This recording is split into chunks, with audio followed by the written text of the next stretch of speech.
anak-anak muda itu, mereka ini kan sebetulnya generasi yang sangat haus akan pengakuan justru. Banyak kok Gen Z yang mereka tuh menciptakan banyak inovasi, kreativitas, konten dan lain sebagainya. Bahkan menjadi inspirasi lah. Tidak hanya jago dalam hard skill, tapi juga mereka juga harus bisa berkomunikasi yang baik, terus juga memiliki kemampuan networking yang bagus, critical thinking yang bagus gitu kan. Dan platform ini, event simulasi dan PBB itu memenuhi itu. Anak-anak ini tidak hanya sekedar show off dan mereka mampu untuk berbicara, public speaking doang. Tapi tidak hanya sekedar pinter ngomong. Tidak hanya pinter ngomong, tapi harus berbobot. Kita juga ada nih orang tua yang ikut ya, Mas, ke program kita. Bisa menemani anak nih masih underage segala macam. Misal masuk ruangan, terus dia lihat anaknya lagi speech. Terus kayak ini tuh anak saya harus foto. Saya nggak expect gitu kalau anaknya bakal ngomong karena di rumah introvert gitu misalnya.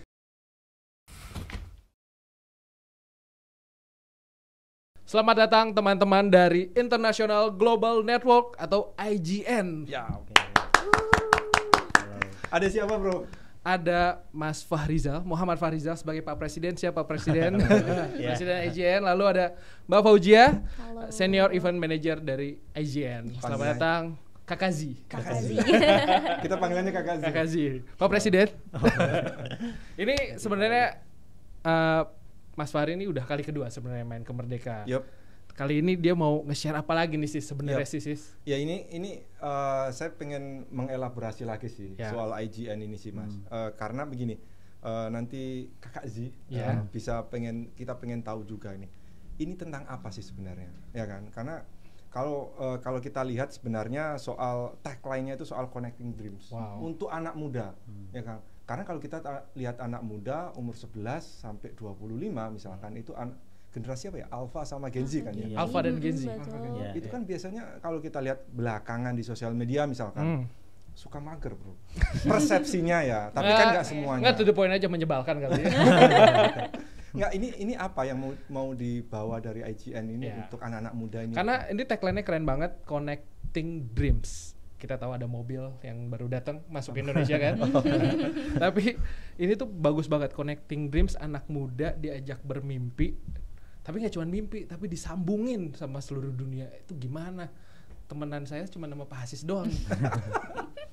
Mungkin bisa share siapa? Silakan Mas Fahri atau jadi kita IGN International Global Network itu memang sudah berjalan kurang lebih 9 tahun lah, dari tahun 2016. Dan kita dengan tagline Connecting Dreams itu kita ingin mencoba menghubungkan anak-anak muda yang ada di seluruh dunia dan kita membuatnya dalam sebuah forum sekarang, platform atau kita create-nya sekarang event internasional. Jadi kita itu mengetahui bahwa anak-anak muda itu mereka ini kan sebetulnya generasi yang sangat haus akan pengakuan justru.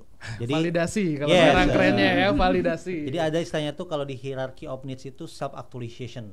Apa tuh? Jadi keinginan untuk mengaktualisasikan diri. Makanya kan kita jangan heran kalau yang paling sering muncul di konten-konten di TikTok kan, di Instagram itu anak-anak muda kan.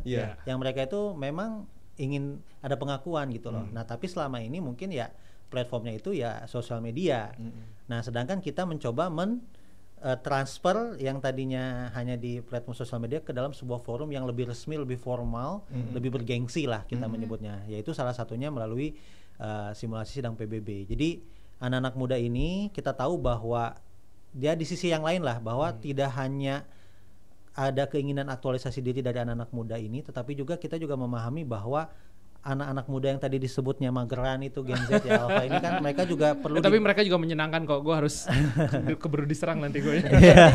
Ya karena nggak semua. Ternyata memang faktanya di lapangan itu kita melihat bahwa banyak kok Gen Z yang mereka tuh menciptakan banyak inovasi, kreativitas, konten dan lain sebagainya, bahkan menjadi inspirasi lah. Nah, kita tahu bahwa nanti ya di masa depan, jadi anak-anak muda ini kan pasti ingin mencapai impian yang mereka tuju. Tapi kan mungkin di sekolah, misalkan di universitas kan kita banyaknya belajarnya dari sisi hard skills.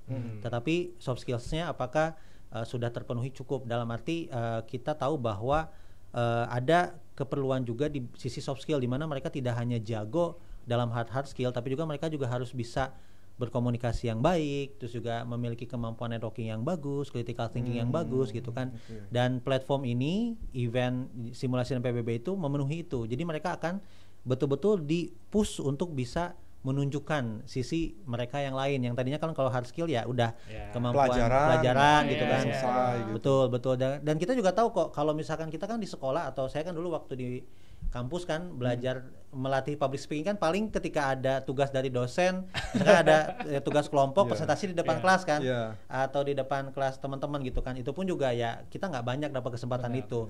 Paling kalau misalkan juga di sisi lain mungkin kita juga bisa menambah kemampuan soft skillnya dari organisasi, biasanya di BEM atau di mana, tapi itu pun juga terbatas lah dengan lingkungan sekitar aja. Sedangkan kita ini challenge nih, kalian ngomong di depan publik pakai bahasa Inggris di depan forum, udah gitu ditontonin sama teman-teman seusia kalian dari berbagai macam negara. Justru ini kan akan menjadi sebuah tantangan, dan juga aktualisasi diri itu bisa terpenuhi tuh di situ. Makanya jangan salah, event-event kita tuh yang mau ikut itu ribuan orang yang daftar. Dan mau menambahkan juga nih Mas, Z kan sebagai generasi nyaris Gen Z ya. Berarti the last millennial. The last millennials banget, kayak ujungnya gitu. Jadi kadang memang Gen Z itu suka disalah pahami gitu ya generasinya. Padahal kita tuh banyak banget loh yang mesti kita pelajari juga dari Gen Z. Dan program-program yang kita berikan, yang kita masukkan dalam program-program IGN ini bisa dibilang itu Gen Z banget. Karena Gen Z kan tadi self-actualizations. Mereka kritis. Mereka kalau menemukan sesuatu yang kayak injustice gitu, pasti mereka akan jadi orang pertama yang akan speak up tentang itu. Mereka orang yang suka untuk diberikan channeling energy gitu ya, passion. Dan kita mencoba untuk menjembatani itu dengan tadi hashtag yang Connecting Dreams tadi, gitu. Artinya kan sebenarnya gini, saya sebelum nanti lebih detail ya mengeksplor soal soft skill saja. Karena kalau di sekolah orang cukup dapat pelajaran, mempelajari mata pelajaran IPA, IPS, selesai gitu, ngerjain PR gitu. Nah, soft skill ini yang perlu dieksplor yang anak sekarang. Kalau usia 11 sampai 25 kan artinya anak SMA kuliahan ya. Yang mau goalnya itu apa Mas dari soft skillnya itu? Maksudnya yang didapat ketika saya harus ke IGN ikut gitu. Apa yang didapat dari sana gitu? Jadi mengikuti event seperti simulasi dan PBB ya yang kita provide itu, anak-anak ini tidak hanya sekedar show off dan mereka mampu untuk berbicara public speaking doang, tapi tidak hanya sekedar pinter ngomong, pinter ngomong, tapi harus berbobot karena nanti malah malu-maluin. Jadi jangan istilahnya tuh tong kosong nyaring bunyi, nggak bisa. Jadi mereka itu nanti kita sudah ada format ini kan langsung dari PBB-nya sendiri. Jadi format meeting resmi, bukan matriks di dalam pertemuan. Betul, itu sudah ada formatnya, dan formatnya itu dari UN langsung. Jadi mereka itu betul-betul merepresentatifkan bagaimana sidang meeting PBB itu berjalan. Jadi mereka datang harus dengan kapasitas yang mumpuni, Pak. Jadi kayak contoh, mereka misalkan mewakili negara, misalkan Indonesia anggaplah, atau Jepang deh misalkan. Nanti mereka harus mengetahui dulu background negaranya, mengetahui kepentingan negaranya terhadap konflik atau tema yang sudah disajikan. Misalkan kita anggaplah konsulnya tentang kesehatan atau lingkungan kesehatan, WHO misalkan ya. Nanti saya misalkan datang dari negara Jepang, nanti pembahasannya soal nuklir misalkan contoh.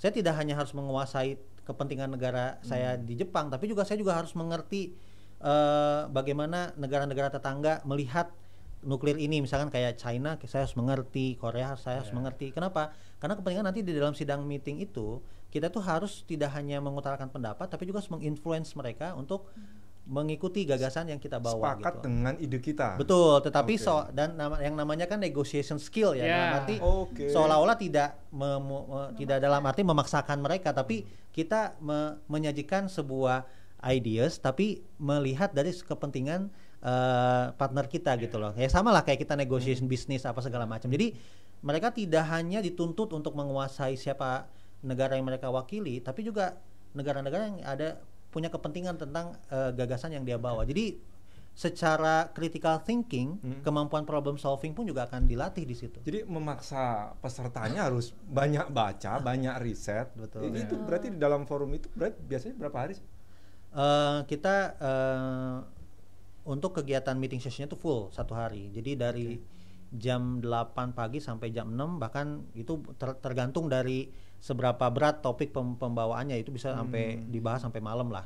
Bahkan setelah event itu sendiri selesai, itu suka dibahas lagi. Jadi kita ada misalkan consultation dengan para, kita menyebutnya chairs, itu membahas tentang papernya, membahas tentang topik pembahasannya banyak, karena kita juga ada scoring matrix kita menyebutnya untuk menilai kemampuan public speakingnya mereka, kemampuan negotiation skillnya mereka, papernya mereka. Itu pun juga kita membuka forum untuk mendiskusikan kembali setelah penyelenggaraan event itu selesai. Bahkan kita ada forum, nanti ke depan kita akan ada namanya Connect Talk untuk dengan para alumni itu untuk terus connect satu sama lain. Jadi not only, jadi kan banyak orang tua bertanya what next, what after the event gitu kan. Kita katakan karena kita punya sebuah misi untuk mengkonekkan anak-anak muda ini terus menerus, kita juga ingin membuat platform atau misalkan minimal forum lah untuk mereka terus tetap terkonek satu sama lain. Sis, nanti lo sebelum kita laju nih pembicaranya, tapi dari tadi kan Mas Fahri udah ngejelasin ini nanti akan ketemu sama berbagai negara, ini yang pinter-pinter nih, yang pinter di kelas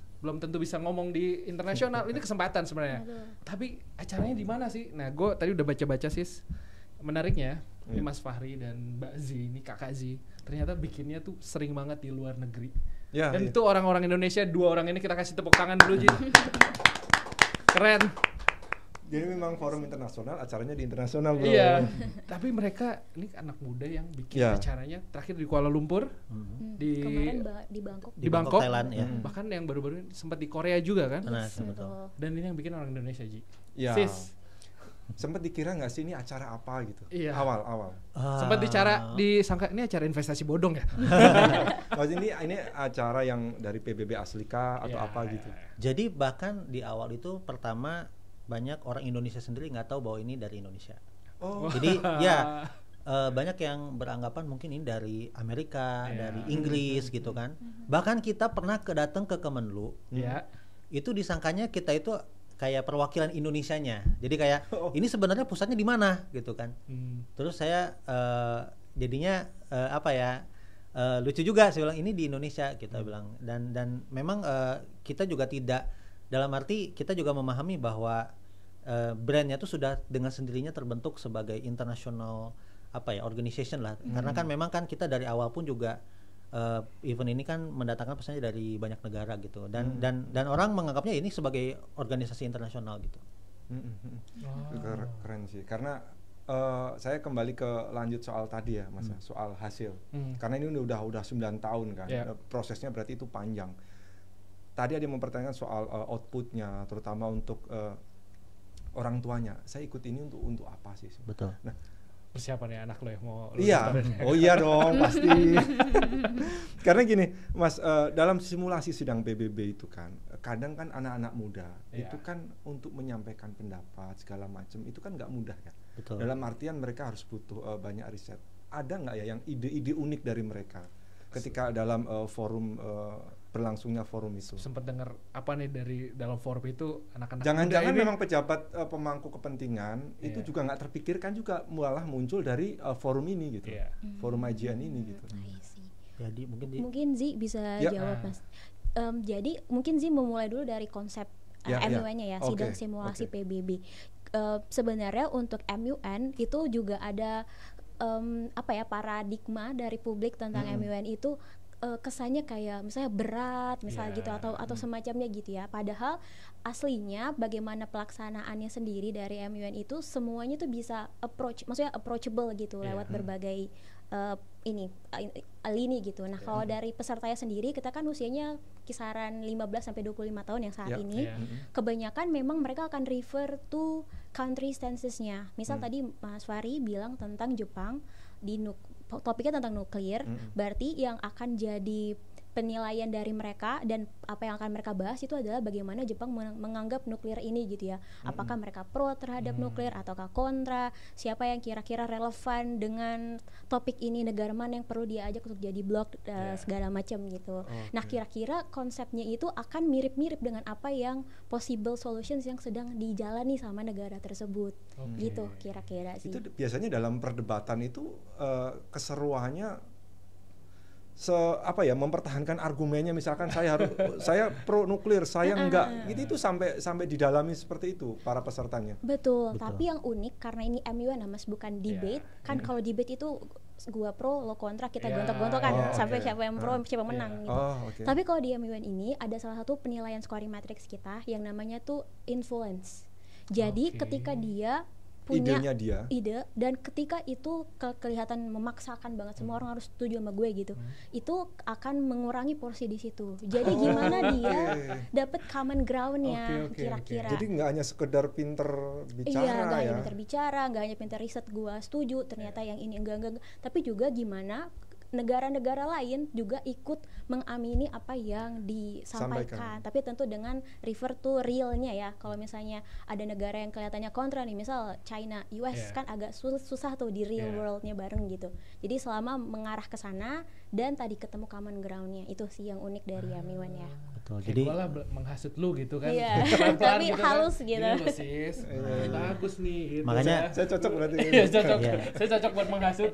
Betul. Makanya jadi anak-anak ini melatih soft skillnya tidak hanya public speaking, tapi kemampuan juga dalam negotiation skillsnya juga. Dan itu bagian dari soft skill tadi. Betul. Dan negotiation skill itu kan sangat relate dengan modal mereka untuk mengetahui dan memahami kepentingan negara-negara lain untuk ininya dia gitu. Jadi dalam arti misalkan Mas misalkan Jepang, saya Cina, saya kan pasti akan mempelajari dulu nih kepentingan Jepang terhadap nuklir ini apa. Jadi saya tidak akan sembarangan hanya ayo dukung gue gitu kan, lo harus dukung gue misalkan gitu, enggak. Tapi betul-betul kayak ya sama seperti pada dasarnya kita negosiasi, kita kan pasti kalau negosiasi itu kan akan dealing kalau sama-sama win-win solution kan. Dan untuk dapetin win-win solution itu kita harus betul-betul memiliki cakrawala pengetahuan yang luas dengan tidak hanya negara saya sendiri tapi juga negara-negara yang lain. Nah jadi itu menjadi salah satu poin penilaian, dan jadi hampir di segala aspek itu ada nilainya gitu. Networking skills, negotiation skill, tadi influence skills gitu kan. Jadi tidak hanya public speaking skills. Saya ngebayanginnya gini sih bro, Mas, itu kayak masuk ke dalam forum itu berarti kayak ngebentuk mental juga sih ya nggak sih? Iya betul. Itu kayak modal utama deh. Dan dan itu benar kayak kita menjadi seorang diplomat, menjadi seorang negotiator, seorang leaders layaknya gitu loh. Dan menambahkan juga kan kita juga ada nih orang tua yang ikut ya Mas ke program kita, bisa menemani anak nih masih underage segala macam. Kadang tuh ketemu fun fact gitu orang tuanya, misal masuk ruangan terus dia lihat anaknya lagi speech, terus kayak ini tuh anak saya harus foto. Saya nggak expect gitu kalau anaknya bakal ngomong karena di rumah introvert gitu misalnya. Terus tiba-tiba harus ini anaknya lagi ngomong, saya harus fotoin ya, harus boleh speech di depan forum di banyak peserta. Orang tuanya terkejut lihat anaknya ternyata gacor. Udah jadi kebanggaan kan buat di share di grup-grup keluarga nanti di WA. Oke. Lu banget itu. Saya introvert teman-teman. Oke, Mas.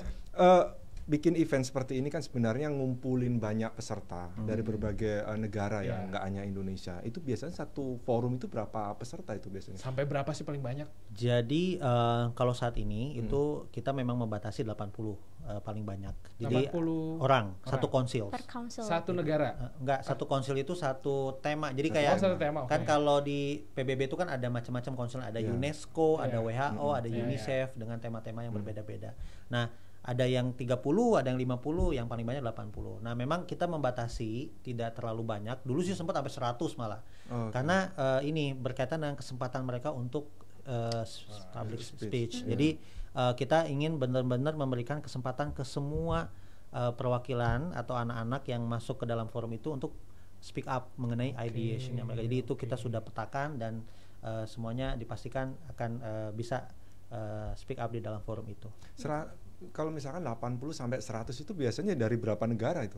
80 negara. Jadi satu konsil itu ya hanya satu negara satu orang gitu. Jadi misalkan China ya hanya aja China, Amerika ya hanya aja anak Amerika. Perwakilannya ada satu gitu. Tapi itu memang ada lagi konsil yang lebih tinggi lagi yang bisa 2. Tapi karena kita memang beginners, maksud itu banyak yang awal, jadi konsil-konsil yang kita pakai juga memang hanya untuk perwakilan satu orang satu negara gitu. Tapi kayaknya tadi kan juga udah lihat-lihat tuh ya acaranya bisa sampai banyak, sampai 800.000 orang gitu. Yes, bahkan pernah 1.500 tuh dulu sering. Tinggal dibagi konsilnya aja berarti ya. Jadi itu bisa 12 konsil, 13 konsil, 15 konsil gitu, banyak. Wow. Ini saya sih yang ngaturnya pasti susah sih. Nanti kakak Ji lah sebagai senior event manager nih Mas ini. Susahnya ngatur dari banyak negara ini gimana? Ini kayak saya ngebayangin kalau kita di media misalkan liputan di KTT atau di APEX segala macem, kayak ngumpulin dari berbagai negara loh. Ini kan nggak gampang gitu. Betul. Iya. Gampangnya dan susahnya di mana? Oh, gampangnya sebenarnya semuanya gampang asal persiapannya cukup ya. Asal persiapannya oke dari kita. Jadi mungkin part paling challenging itu adalah ketika ini semua orang punya background masing-masing, personality gitu ya, nationality-nya punya. Misal ketemu sama yang dari Belanda kan kayak strict, punctual segala macam. Ketemu sama Indo agak molor-molor misal gitu, santuy gitu. Mungkin lebih ke situ. Jadi kita menyamakan apa ya, perspektif, menyamakan ya kira-kira nih dengan kita punya banyak negara, salah satunya kita misal punya ada yang Parade of Nations yang tadi Mas lihat itu ada satu delegates bawa satu bendera misalnya. Untuk ngatur kayak gitu aja yang Parade of Nations itu kita perlu untuk satu visi dulu kan sama mereka untuk nyiapin ini, nyiapin itu misalnya gitu. Jadi lebih ke sana sih, bahwa kita kesini punya satu purpose, ayo kita bareng-bareng siapin dengan baik gitu, perform baik kayak gitu sih, lebih ke sana mungkin. Oke. Ya mungkin agak lebih gampangnya gini kali sih bayangan gua. Karena kan juga orang-orang yang cukup pernah di IO berarti. Oh pernah saya. Karena cukup orang teman-teman yang pinter gitu kan, punya kemampuan yang speech yang baik. Kalau udah dikasih aturan sih kayaknya udahlah nurut kayaknya sih. Betul. Kalau kita kan di wartawan enggak sih. Apalagi event-event Indo slow lah gitu. Mas Wari, ini saya nggak tahu ini kalau misalkan menjadi gerakan ya, bukan gerakan nih, semacam kalau ini apa istilahnya, ada banyak sekolah ataupun di kampus yang kerjasama dengan IGN itu kan keren banget seharusnya sih. Seharusnya. Karena kalau kita lihat sekarang banyak di SMA segala macam kan melakukan studi banding. Saya nggak tahu studi banding kadang studi tour. Yang penting dapat nilai. Studi banding kan kayaknya DPR ya, studi tour. Nah, itu kadang-kadang kalau misalnya studi tournya bentuknya kerjasama dengan IGN keren banget seharusnya. Iya. Ini IGN juga kerjasama nggak sih dengan sekolah-sekolah gitu? Atau dengan kampus-kampus? Ya jadi memang awalnya IGN itu memang 90% lebih dulu 5 tahun yang lalu lah pesertanya itu mahasiswa kebanyakan. Jadi kita tuh sebenarnya lebih dikenalnya tuh di kalangan mahasiswa.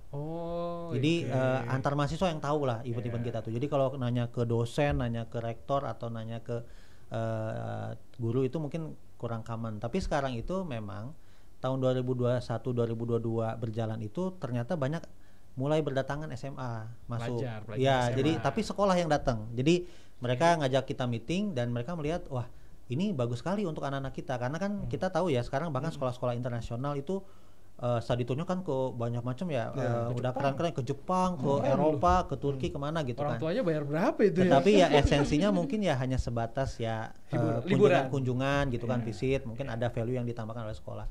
Tapi kalau melihat event kita kan memang betulan murni event yang benar-benar menghubungkan mereka dengan jadi tidak jalan itu tidak hanya teman-teman sekelas aja gitu, tapi dia bisa bertemu dengan teman-teman dari berbagai macam negara gitu, nambah networking dan forumnya lebih resmi, betul, menambah networking. Dan sekarang sih alhamdulillah ya berjalan 3-6 bulan ini sudah 50 lebih kita membuat MOU dengan sekolah SMA di Indonesia. Di Indonesia baru di Indonesia 50. Aja. Di Indonesia aja udah kita 50 lebih, dan saya kira mungkin dalam tempo 3-6 bulan ke depan bisa lebih dari 200 MOU. Keren sih. Saya perlu cek sih sekolah anak saya udah kerjasama belum ya? Ya, tapi banyak sekolah-sekolah internasional Pak. Jadi Mas, jadi mereka ya melihat bahwa sebenarnya kebanyakan justru fakta uniknya dorongannya itu datang dari orang tua.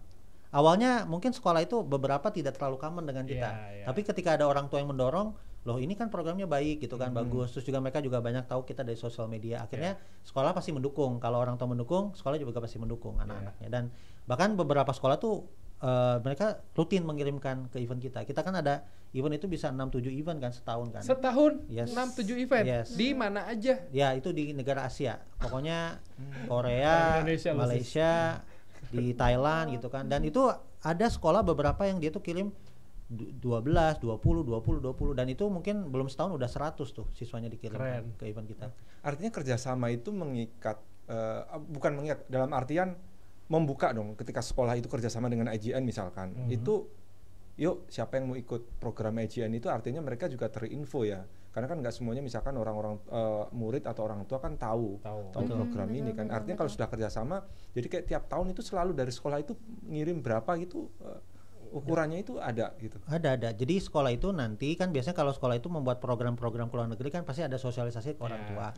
Nanti IGN dilibatkan untuk mensosialisasikan dan memberitahukan tentang bagaimana kegiatannya seperti apa. Bahkan kita mengadakan program coaching. untuk MUN simulationnya, karena kita tahu sebelum, bahwa sebelum keberangkatan. Bahkan banyak sekolah yang ambisi untuk menang loh. Wow. Banyak ya sekolah-sekolah ambis ya. Betul, karena mereka juga ini sekolah mungkin juga ada kepentingan untuk mengangkat nama baik sekolah kan.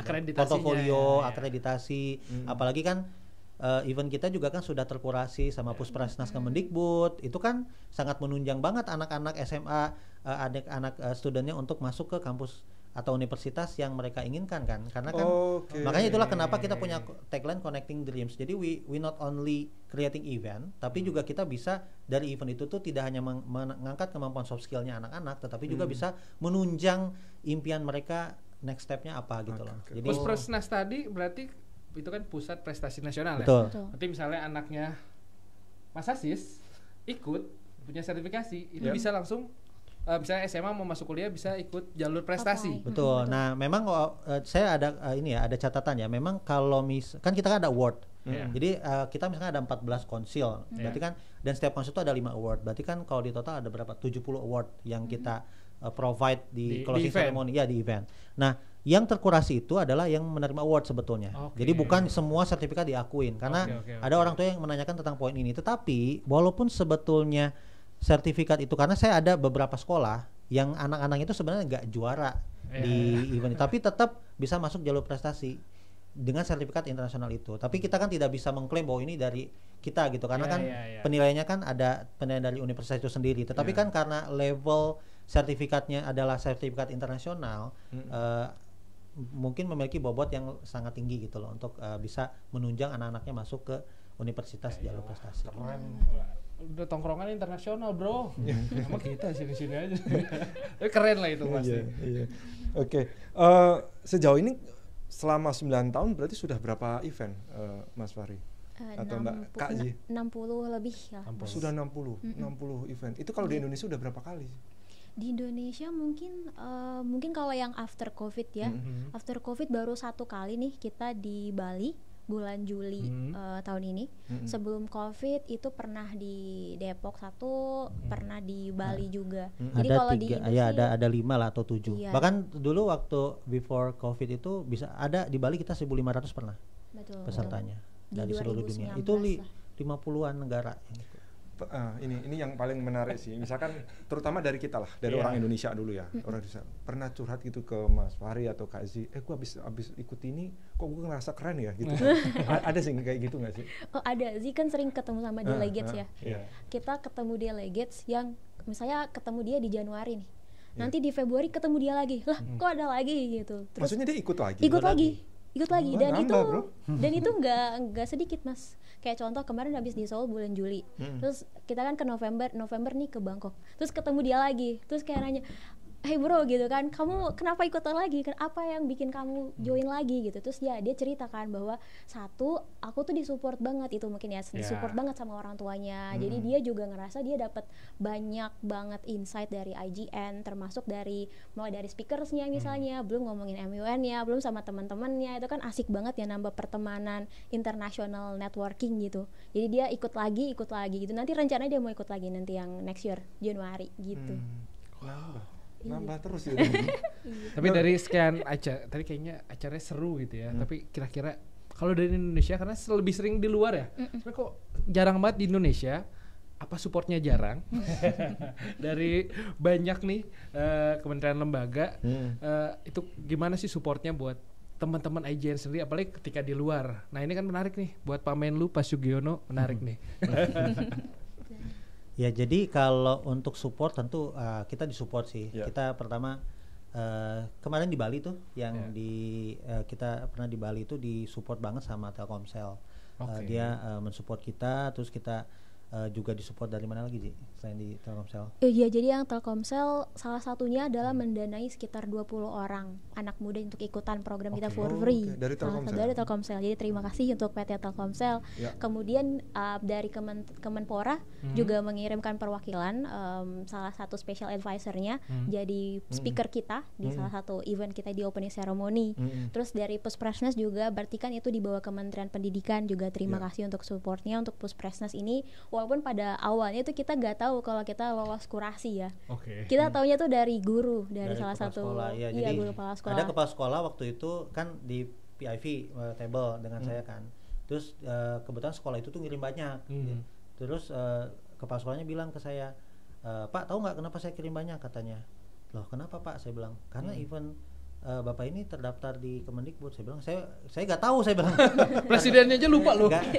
Bukan lupa Pak, tapi memang nggak tahu. Jadi itu didaftar. Jadi ada yang mendaftarkan, tapi bukan kita. Jadi ada yang mendaftar, itu bisa didaftarkan oleh siapapun.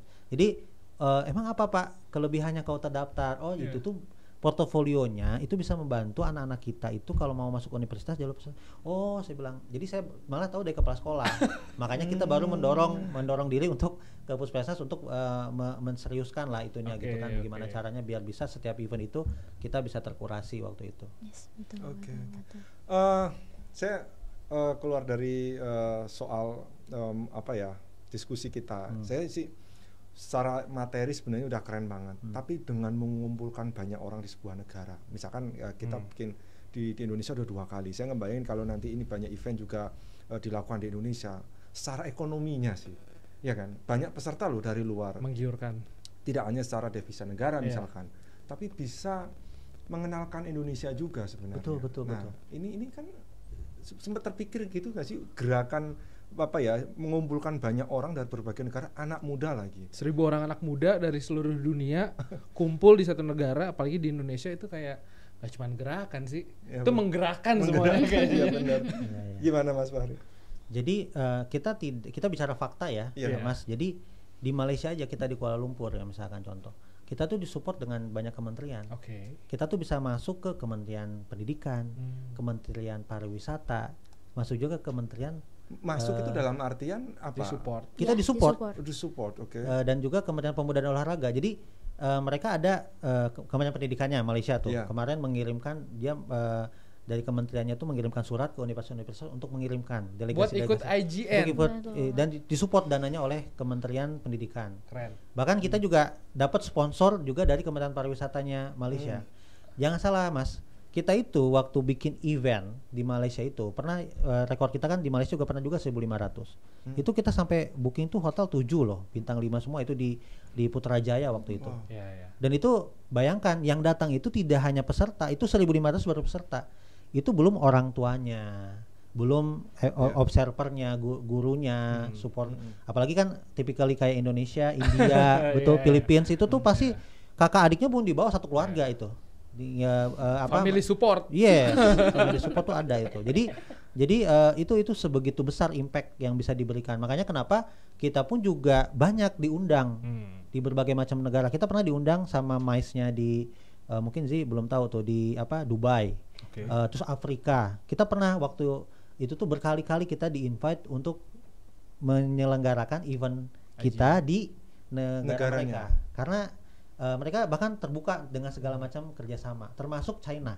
China itu universitasnya itu banyak mengundang kita untuk berkolaborasi mengadakan event kita di kampus mereka. Kenapa? Karena mereka ingin menaikkan ranking dunianya. Kan salah satu syaratnya itu kan memiliki banyak foreign student. Jadi untuk mempromosikan kampusnya itu dengan adanya event kita tuh kan mengundang peserta dari berbagai macam negara kan. Nah itu ada kepentingan ke situ. Jadi kita itu memberikan impact tidak hanya secara event pendidikannya saja, tapi sektor ekonomi pun juga bisa berjalan juga. Bahkan kita ada event dulu tuh namanya Sasambo di NTB itu. Kita bikin sewa satu tempat di pinggir pantai gitu, pesertanya banyak negara, tapi banyak yang terberdayakan, pesertanya ratusan waktu itu. Kayak contoh ibu-ibu yang bikin kerajinan tangan itu diberdayakan, terus kita menanam pohon mangrove. Kan kita kan harus naik perahu tuh.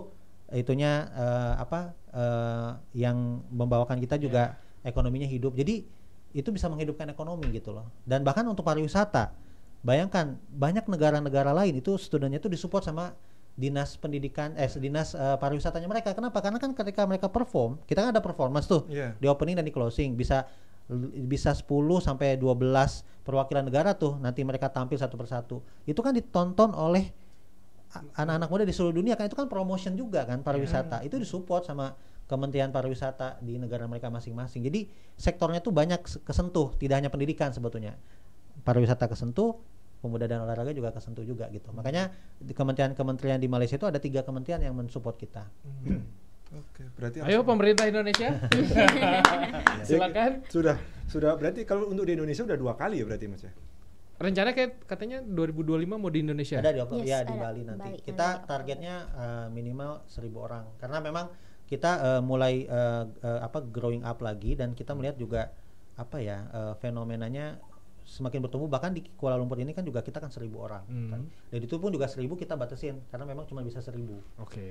Kemungkinan ya mungkin bisa di atas itu gitu, tapi ya kita juga sudah mensosialisasikan dalam tahun 2025 ini kan kita punya 7 event itu in total mungkin lebih dari tahunnya belum masuk loh. Ini udah nge-lock 7 event loh. Tahunnya belum masuk. 1.000 itu kan artinya dari hasil screening kan ya sebenarnya. Nggak semua orang daftar langsung diterima. Yes. Jadi ada proses seleksi yang kita lakukan. Jadi pendaftarnya itu yang KL aja berapa sekarang pendaftarnya? Ya untuk KL 2.000 sudah. Ya 3.000 lebih bahkan. Yang udah daftar. Yang berarti lagi tahap seleksi. Ya dalam seleksi gitu. Jadi 3.000 sampai 5.000 lah setiap event yang kita provide itu kita seleksi. Flow-nya itu Mas, jadi pertama delegates atau registrants-nya akses ke website kita ada dedicated website. Setelah mengisi form, ada motivation letter, kita tanya English proficiency-nya, apakah pernah ikut MUN atau belum misalnya itu, nanti ada pertanyaan-pertanyaannya, baru nanti akan ada results via email dalam 3 hari kerja. Terus baru nanti lolos atau enggak lolosnya. Nah nanti dari situ baru nanti mereka bisa dapat council country yang mereka pengen wakili gitu pas hari H. Gitu. Untuk mereka persiapkan, karena mereka harus membawa paper, jadi sebelum event itu mereka udah preparation, melatih. Mewakili negara apa gitu kan. Itu berarti pas mau berangkat ya, bukan pas lagi di forumnya ya? Ya, jadi mereka itu nanti sudah sebulan 2 bulan sebelum keberangkatan mereka sudah punya. Dia akan mewakili negara apa, makanya dia persiapannya jauh-jauh hari, Mas. Jadi latihan dulu, public speaking dulu. Jadi mereka pas datang itu udah tinggal bertanding lah. Berlatih di depan kaca dulu lah. Iya. Kalau buat acara Oktober ya di Bali 2025 kira-kira bisa di-share dong mungkin buat pelajar mahasiswa di Indonesia dan pemerintah nih. Silakan Pak Menlu tadi, Pak Menpora, Pak Menteri Pendidikan semuanya. Apa nih kira-kira yang akan jadi pembeda nggak nih dibanding event-event IGN lainnya di negara lain? Kalau kita lihat tadi contohnya di Malaysia support luar biasa dari berbagai kementerian ya. Kalau di Bali kira-kira udah ada gambaran atau bisa kasih bocoran sedikit? Mungkin bocorannya dari yang sebelumnya kita seheboh itu mungkin nanti kita expect 2025 bisa lebih heboh ya. Jadi pertama yang membedakan Bali dari yang event sebelumnya kalau di video yang tadi dilihat itu kan kebanyakan indoor ya Mas. Kita pakai hotel, pakai convention hall, that's it. Ini di Bali kemarin itu di bulan Juli kita pakai GWK. Wow. Jadi kayak G20 iya, betul. Itu openingnya di sana. Closing kita beneran di G20 venue di BNDCC-nya, di salah satu hall-nya juga. Jadi itu yang menarik pasti dari Bali dibanding dengan conference kita yang lain di negara lain ya.